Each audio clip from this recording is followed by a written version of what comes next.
Good morning, Quadcopter 101 here, and what I got for you today is a review of the Eachine H8S 3D. Now this is a quadcopter. This is designed to fly both regular upside or normal flight or upside down if you so desire at the push of a button. Very easy to do. It's also a very inexpensive quadcopter. I believe it's under $20. It's kind of based on the old Eachine H8, but it is somewhat smaller and lighter, and with the intent, I believe, of being able to fly upside down. They lightened it quite a bit. Other than that, you know, the shape is the same, very similar to the same as the Eachine H8, except the propellers. The propellers are designed to spin either forward or backward to provide inverted flight or normal flight. Let's go over the controller.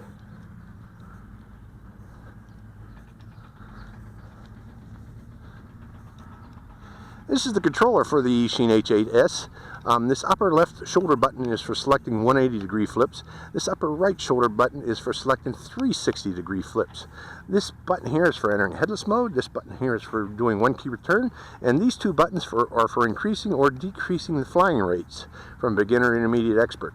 This has pitch trim, and it also has yaw trim. And other than that, this is just your normal on-off button. So that's the controller. Let's plug in the quadcopter and actually see how it flies. It has a plug-in slot in the back of the quadcopter that you merely... Oh, I didn't go over the battery real quick. This is about I'd say it's about 150 milliampere in there, just based on its size alone. Might be a little smaller, might be a little larger, but it looks like 150. I'll include the details in the quadcopter description below of what size battery that is. But let's turn it on. It is bound. Now I am going to have to launch it by hand because of the grass, but let's see if we can do a hand toss launch. Let's make sure we're bound first. Okay, hand tossing it. And we have control right away. Now this is beginner's rate.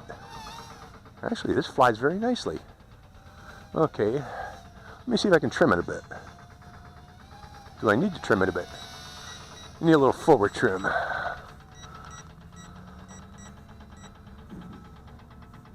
And a little right trim. Okay, we should be good. Flies very nicely. Let's try the 180. Bring it back again. Do another 180. Oh, it does it well. How about a 360? Doesn't do the 360s that well. Come on, where's the 360 flip?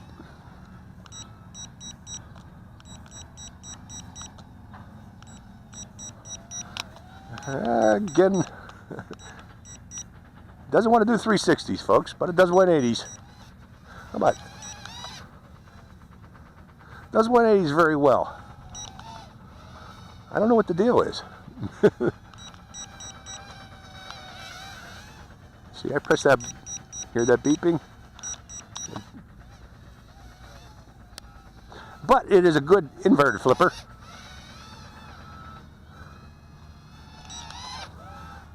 Okay, let's just fly maneuverability and speed. Wow.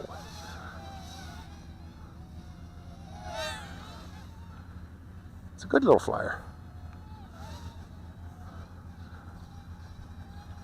And there's your basic funnels.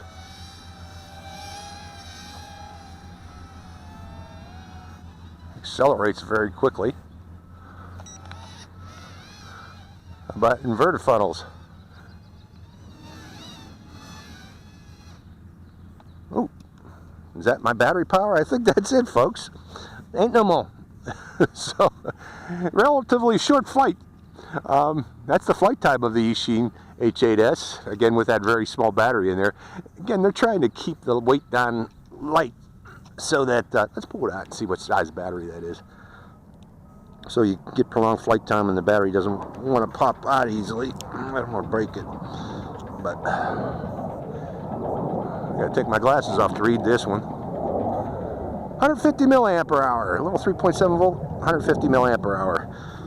I couldn't get that battery in right now. It's kind of a tight fit in there, so I'm gonna do that when I get home. But the Eachine H8S, I could get it to do 180 degrees, but for some reason it did not want to do 360 degree flips. Its flight time was relatively short. And I'm looking at this battery, and it might have been the battery's fault. It seems a little bit swollen, so it might be a battery issue with this particular battery that I received with this quadcopter. Again, I didn't get a chance to demonstrate headless motor, one key return. I'm sorry about that because of the battery, short flight time. But overall, it is an inexpensive quadcopter, very good inverted flipper. So I hope you enjoyed this flight. This is Quadcopter 101, signing out.